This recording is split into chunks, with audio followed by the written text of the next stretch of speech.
जिस प्रकार पति के बिना पत्नी बेकार, पत्नी के बिना पति बेकार, जल के बिना नदी बेकार, और 56 भोग सामने रखे हों और शरीर में बीमारी हो तो 56 भोग बेकार, उसी कारण मैं यहाँ रहूंगी, आप वहां रहेंगे, सब व्यर्थ है, सब बेकार है। और सीता माँ धरती माँ से क्या कह रही है? अपने सीधे पांव के अंगूठे के नाखून से धरती को ऐसे करोद रही है। क्यों? क्योंकि जब व्यक्ति के जीवन में दुख आता है तो वो किसी से नहीं, वो अपनी मां के पास जाता है। सीता मां की मां कौन है? धरती मां। धरती मां से कह रही है, मां आज मेरा जाना तय हो गया है, या तो प्रभु मुझे अपने साथ लेकर वन में जाएंगे, और यदि मुझे अपने साथ लेकर ना गए तो आज ये सीता अपने प्राणों का त्याग कर देगी, इस संसार को छोड़कर चली जाएगी। तू ही बता मां मैं क्या करूं। तभी कौशल्या मां सामने बैठी बोली, राम आज तक मैंने सीता को एक दीपक की बाती टारने के लिए नहीं कहा है, इतना भी काम नहीं बताया है कि तुम एक दीपक जला दो। आज मैं कहती हूं राम तू सीता को अपने साथ लेकर जाओ। राम जी ने कहा ठीक है मां, यदि तुम कहती हो तो मैं लेकर जाऊंगा। इसी बीच में लक्ष्मण जी आ गए। लक्ष्मण जी ने ये नहीं कहा कि मैं जाऊं या ना जाऊं, आकर क्या बोले, भैया मैं भी आपके साथ जाऊंगा। याद रखना, यदि संतान हमसे आकर ये कह रही है, बैग कंधे पर है कि पिताजी मैं मुंबई जा रहा हूं, तो आप रोकने के अधिकारी नहीं है, क्योंकि उसने आपसे पूछा नहीं है, उसने आपसे आज्ञा मांगी है। यदि बेटा ये आकर कहे कि पिताजी मैं मुंबई चला जाऊं या ना जाऊं, पिताजी आप बताइए, तो यहां पर आप रोकने के अधिकारी हैं। लक्ष्मण जी ने सोचा यदि ये कहूंगा कि पिताजी जाऊं, भैया जाऊं या ना जाऊं आपके साथ, तो भैया रोक सकते हैं। आकर क्या बोला, भैया मैं भी आपके साथ जाऊंगा। राम जी ने कहा नहीं, तुम्हें भरत के साथ रहकर उनका हाथ बटाना है। लक्ष्मण जी ने कहा नहीं भैया मैं तो अभी दूध पीता बच्चा हूं। बोले दूध पीते बच्चे हो? जब विवाह के समय जब मैंने धनुष तोड़ा था, उस समय तो बहुत गरज रहे थे परशुराम जी से, मैं ये कर दूंगा वो कर दूंगा, मैं पर्वत उठाकर दौड़ जाऊंगा। आज कहते हो दूध पीते बच्चा हूं? बोले हाँ भैया मुझे भी नहीं पता था। जब परशुराम जी से मैं लड़ रहा था तो आपने परशुराम जी से क्या कहा था भैया, कि आप मेरे भैया से बात मत करिए, मेरे भैया के तो अभी दूध के दांत भी नहीं टूटे हैं, मेरा भैया तो अभी दूध पीता बच्चा है। मुझे भी तभी पता चला, मैं कैसे अयोध्या में रह सकता हूं भैया, आपके साथ जाऊंगा। भगवान ने कहा मैं आज्ञा देता हूं, जाओ जाकर मां से आज्ञा मांग कर लाओ। सुमित्रा मैया के पास गए हैं। सुमित्रा मैया से जाकर बोले मां मैं भैया के साथ 14 वर्षों के लिए वन में जा रहा हूं। मां ने एक चांटा लगाया। बोले क्या बोला, दोबारा बोल। बोले भैया को 14 वर्ष का वनवास मांगा है कि कई मां ने। अरे जैसे ही कहा मैं साथ में जा रहा हूं, सुमित्रा मैया ने दामन फैलाया और ब्रह्मा जी से कहा अरे ब्रह्मा जी मेरा जीवन सफल हो गया। क्यों? मेरे जैसी कोख से राम का भगत ने जन्म ले लिया, मुझसे बड़ा बड़भागी इस दुनिया में दूसरा कोई नहीं हो सकता। भरत जैसे लक्ष्मण जैसे संतान ने मेरी कोख से जन्म लिया, जो राम का सेवक निकल गया। पर लक्ष्मण आज के बाद मुझे अपनी मां मत कहना। बोले वन में जा रहा हूं तो मां कहने का अधिकार खो रहा हूं। मां तो किसे कहूंगा अपनी मां, किसे कहूंगा अपना पिता? तभी मां ने कहा तात तुम्हारी मात बैय देही और पिता राम सब भांति सनेही। आज के बाद तुम्हारी मां सीता है, पिता राम है। और चलते समय कहा कि आज के बाद मुझे सपने में भी याद मत करना। भगवान लक्ष्मण जी ने कहा मां सपने में याद क्यों ना करूं? सुमित्रा मैया बोली लक्ष्मण यदि तू मुझे सपने में याद करेगा तो तुझे मोह जगेगा, ममता जगेगी कि मां से मिलने जाता हूं, कहीं राम की सेवा में विलंब न पड़ जाए, इसलिए मुझे कभी सपने में भी याद मत करना। लक्ष्मण जी ने कहा, मां यदि सोऊंगा तो सपना आने का डर है, तू सपने में आ सकती है मां। तेरे चरणों की सौगंध खाकर कहता हूं मां, 14 वर्षों तक नींद का त्याग कर दूंगा। ये लक्ष्मण सोएगा नहीं, यदि नहीं सोएगा तो इसे सपना भी नहीं दिखेगा। उसी लक्ष्मण जी ने भैया के लिए 14 वर्षों को नींद का त्याग कर दिया। कौन एक भाई भाई के लिए करेगा? 14 दिन नहीं जग सकता, 14 वर्ष तो बहुत बड़ी बात। 14 वर्षों के लिए नींद का त्याग किया। राम जी पहुंचे हैं पिता के पास। जिस पिता ने ये सपना देखा हो मेरे बेटे के सिर पर सोने का मुकुट होगा, मेरा बेटा सुबह को राजा बनेगा, और सुबह को उनका बेटा, उनके घर की बहू और उनका दूसरा छोटा बेटा तपस्वी के रूप में जाकर सामने खड़े हो जाएं। पीले वस्त्र धारण किए हैं, नंगे पांव, धनुष बाण, बाल की जटाएं बना है, सोने का मुकुट नीचे उतर गया है, पीतांबर भी छूट गया है भगवान का। दशरथ जी के सामने खड़े होकर आए तो दशरथ जी ये दृश्य देखकर गिर पड़े। सुमंत जी को बुलाया, सुमंत से कहा, सुमंत कि मेरे बेटे को लेकर जाओ, 4 दिन घुमा कर लाना और 5वें दिन अयोध्या में वापस लेकर आ जाना। और यदि राम ना आए तो सीता को लाना, और यदि सीता भी ना आए तो लक्ष्मण को जरूर लाना। और यदि तीनों में से एक भी ना आया सुमंत, तो तू मेरा मरा हुआ मुख देखेगा, ये दशरथ जीवित नहीं रहेगा। सुमंत जी लेकर चले हैं। जैसे राम जी सीता मां लक्ष्मण जी को लेकर द्वार पर पहुंचे तो कौशल्या मां से मिलना चाह रहे थे, लेकिन कौशल्या मां कैसे अपनी आंखों से देख पाती अपने बेटे को। कौशल्या मां छिप गई। कौशल्या मां भोजन बना रही हैं। भोजन सोचा कि अपने हाथों से बेटे को खिलाकर भेजूंगी। राम जी ने कहा, मां ये भोजन क्यों बनाई हो, मात के कई को जा देना, लिखा नहीं किस्मत में भोजन, राम ऐसे समझाते हैं। बस एक बार मां लगा लो मात सीने से, बरस चोदा को जाते हैं। नहाती है न घोड़ा है, वहां पे दल ही जाना है। मां अब आज्ञा दो। कौशल्या मां आई है और कौशल्या मां ने अपने हृदय से लगाया है राम को। मां एक ऐसी सत्ता है जो जीवन में अपने संतान को कभी दुखी नहीं देख सकती। मां संतान से बिना स्वार्थ के प्रेम करती है, लेकिन संतान मां से सदा स्वार्थ से प्रेम करते हैं, केवल राम जी को छोड़कर। यदि बेटा माता पिता से कोई प्रेम से बात कर रहा है तो याद रखना कोई स्वार्थ छिपा है, अगली ही क्षण कुछ मांगने वाला है। जब एक व्यक्ति दफ्तर से आता था, द्वार पर उसका बेटा मिलता था। बेटा आते ही कहता था, दरवाजा खोलता था, पिताजी मेरे लिए क्या लाए हो। बेटा क्या कहता था, पिताजी मेरे लिए क्या लाए हो। थोड़ा सा अंदर आंगन में जाता है तो उसकी पत्नी मिलती है। पत्नी क्या कहती है कि दिन में कितना कमाए हो। बेटे ने कहा क्या लाए हो, पत्नी ने कहा दिन में कितना कमाए हो। और सबसे पीछे टूटे से कमरे में एक बूढ़ी सी माँ बैठी होती है, वो सिर पर हाथ फेर कर कहती है बेटा दिन में क्या खाए हो। क्यों? माँ हर वक्त अपने बेटे को बलवान बनाने में लगी रहती है, लेकिन वही बेटा बुढ़ापे में माता पिता का साथ छोड़ दिया करता है। कड़वी बात, ऐसी संतान को चुल्लू पर पानी में डूबकर मर जाना चाहिए। जो माता पिता का ना हो सका वो संसार में किसका होगा। हमारे गुरुजी एक भजन गाते हैं,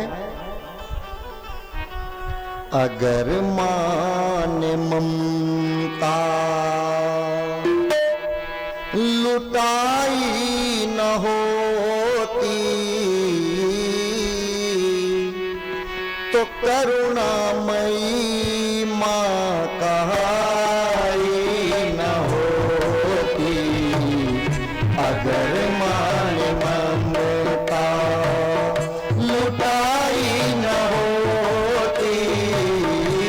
अगर मान ममता लुटाई न होती तो करुणामयी माँ कहाई न होती। अगर मान ममता लुटाई न होती, अगर मान ममता लुटाई न होती तो करुणामयी माँ कहाई न होती। अगर मान ममता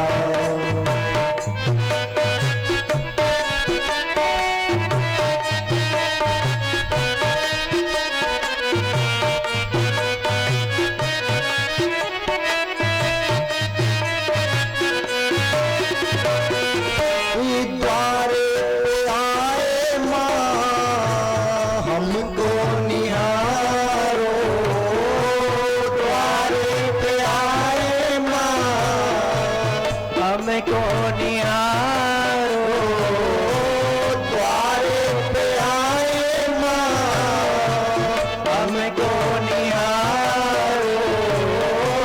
द्वारे पे आए माँ जब स्कूल से आते थे तो निहारो। माँ देखती रहती थी कि बेटा कब आएगा, निहारती रहती थी और सोई हुई तकदीर सवारो, सोई हुई तकदीर सवारो।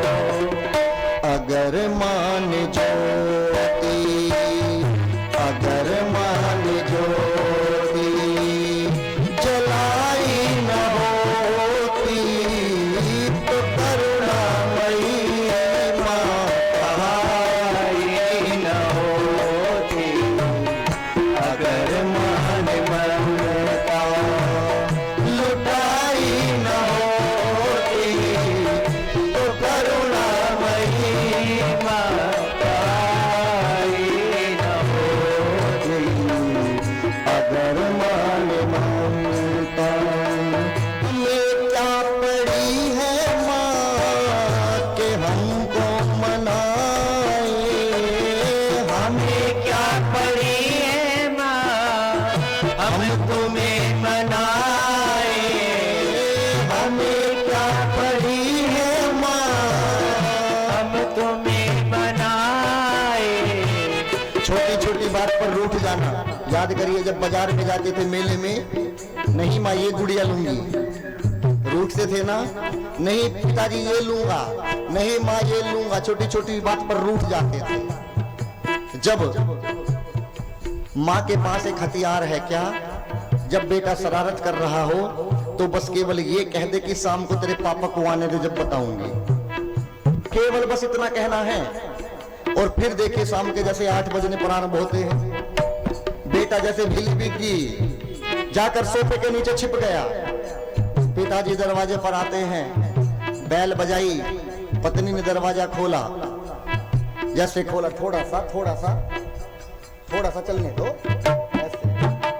जैसे दरवाजा खोला, बेटा डर के मारे सोफे के नीचे छिप गया, क्योंकि 8 बज गए, पापा आ गए, मम्मी सब बात बताएगी। पिताजी ने पूछा बेटा कहाँ है, बोले चलो ढूंढते हैं। अब बेटे को क्या पता पिताजी चॉकलेट लेकर आए हैं। पिताजी चॉकलेट, तुम बंदा रखोगे अपना सिस्टम बना लो दोनों। पिता को क्या पता है बेटे को कि पिताजी चॉकलेट लाए हैं। बेटा डर के मारे छिपा है कि मम्मी सब बात बताएगी, पिताजी पिटाई करेंगे, लेकिन बेटे को क्या पता कि पिताजी चॉकलेट देने के लिए ढूंढ रहे हैं। इतना प्रेम करती है माँ यदि बेटे को मारेगी तो 15 मिनट चप्पल ढूंढने में लगा देगी, कहाँ है मेरी चप्पल लाओ। और पिता देर नहीं करता, वहीं पर खड़ा होकर पाँ की जुत्ती निकाल कर सिर पर मारता है। यह है माँ में अंतर।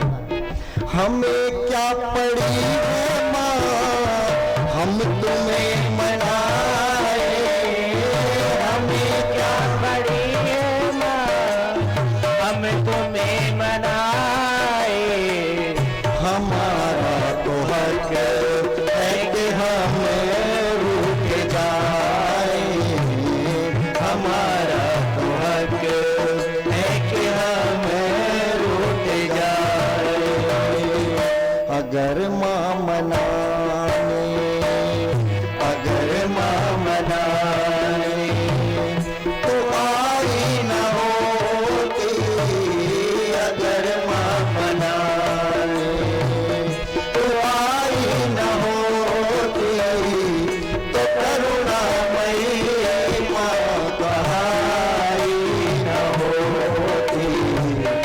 अगर मान ममता लुटाई न होती, अगर मान ममता लुटाई न होती, तो करुणामयी माँ कहाई न होती। अगर मान ममता।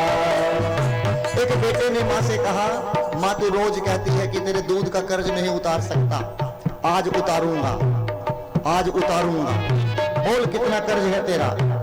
माँ ने सोचा किसी बुरी संगत में बैठकर आया है बेटा, गुरु के पास चलना चाहिए। गुरु जी के पास ले जाकर बेटे को बिठाया, गुरु जी से कहा, गुरु जी पूछो मेरी माँ से कितना हिसाब देना है, आज सब उतार दूंगा। नौकरी करता हूं, बड़ी इंजीनियर हूं। गुरुजी ने कहा, एक 1.25 मीटर कपड़ा मंगाया और उस कपड़े में 2-3 किलो गोल गोल पत्थर बांध दिए और कहा कि तेरी माँ ने तुझे 9 महीने इस पेट में रखा है, तू 9 दिन तक इन पत्थर को अपने पेट पर बांध कर रख देना, 10वें दिन मेरे पास आना, समझ लेना कि तेरा कर्जा उतर गया। जैसे बेटे को पत्थर बांधे, अब सोता तो पत्थर अड़ते, खाता तो पत्थर, पेट में दर्द होने लगा, बाहर जाता तो पत्थर। 9 दिन तो बहुत दूर की बात, 9 घंटे में पहुंचा गुरुजी के पास। जाकर बोला, गुरुजी पहले पत्थर खोलिए। बोले नहीं, पहले हिसाब उतारिए माँ का, पहले ऋण उतारिए। बोले नहीं, ऋण उतर गया, पहले पत्थर खोलिए। जैसे पत्थरों को खोला, मुझे अपनी माँ का ऋण नहीं उतारना है, माँ का ऋण कभी नहीं उतर सकता। फटकार देना माँ तो धुतकार देना, फटकार देना फटकार देना, मगर भोली माँ लाल को प्यार देना, मगर भोली माँ लाल को प्यार देना। अगर मान बिगड़ी, अगर मान बिगड़ी, बनाई न होती, अगर मान बिगड़ी, बनाई न होती, तो करुणामयी माँ कहाई न होती। अगर मान ममता लुटाई न होती, अगर मान ममता। याद रखना, जिसके सर पर कोई डांटने वाला है वो व्यक्ति भाग्यशाली है, और जिसके सर पर कोई डांटने वाला नहीं है कुछ भी नहीं है। डांटने वाला भी जरूर होना चाहिए। भगवान सबसे पहले गए हैं किसके पास? गुरु वशिष्ठ जी के पास, और एक रथ सजाया गया है। गुरु जी का आशीर्वाद लेकर राम जी चल पड़े।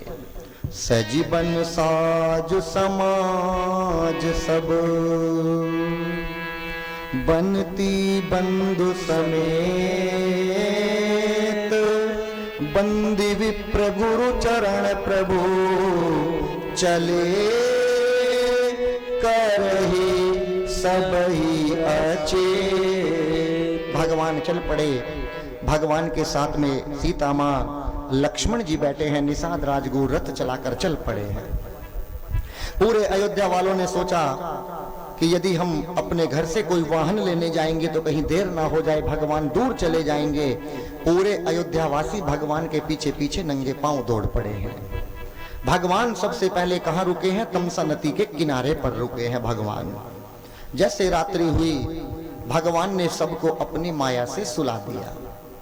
सब लोग नींद में सो रहे हैं और भगवान ने निषाद राज से कहा कि अब दक्षिण दिशा में रथ लेकर चलिए। एक स्थान आएगा जिसका नाम है सिंगबेरपुर, जहां पर कौन रहते हैं? निषाद राज गुह। और भगवान ने अपनी माया से जो रथ के पहियों के निशान थे उनको मिटा दिया। जैसे ही भगवान चले हैं, गोस्वामी जी लिखते हैं, सीता सचिव सहित दो भाई सिंगबेरपुर पहुंचे जाई। सीता सचिव सहित दो भाई सिंगबेरपुर पहुंचे जाई। उतरे राम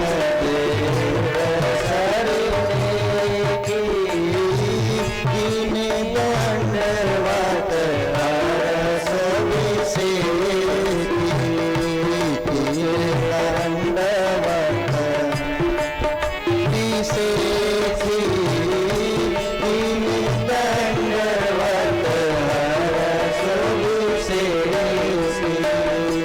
रंग सकल मुद मंगल मूला। सकल मुद मंगल मूला सब सुख करनी हरनी सब सूला। सब सुख करनी हरनी सब सूला। सब सुख करनी हरनी सब सूला। हैं और यहाँ पर कौन मिले हैं? निषाद राज गुह मिले हैं। निषाद राज गुह ने भगवान को एक नीम का वृक्ष है उसके नीचे सुलाया है। और जैसे ही भगवान उस पर सोए, निषाद राज गुह केकई मां को अच्छा बुरा कहने लगे कि केकई मां ने इतने सुंदर भगवान को भेज दिया। कहां? निषाद राज गुह अच्छी बुरी कहने लगे। निषाद राज जी ने कहा कि इतना बड़ा दुख दे दिया भगवान को। यहाँ पर लक्ष्मण जी ने कहा है कि निषाद राज जी, कोई किसी को ना दुख देता है ना कोई किसी को सुख देता है। बोले कैसे मिलते हैं? कि अपने द्वारा किए गए कर्म ही हमें सुख देते हैं, अपने द्वारा बुरे किए गए कर्म ही हमें दुख देते हैं। चौपाई आती है, काहू न कौं सुख दुख कर दाता, निज कर कृत कर्म भोग सब भ्राता। अपने द्वारा कर्म ही हमें सुख देते हैं और दुख देते हैं, ये समझाया है। और कहा है कि किसी को चिंता होगी तो उसे नींद आएगी? बोले नहीं आएगी। लक्ष्मण जी ने कहा मेरे भैया भाभी को देखो, नीम के पेड़ के नीचे कुसा घास पर चकाचक सो रहे हैं, उन्हें कोई चिंता नहीं। अब भगवान ने यहाँ से विदा मांगी है और निषाद राज गुह को लेकर चले हैं। भगवान कहाँ पहुंचे हैं? केवट जी के पास।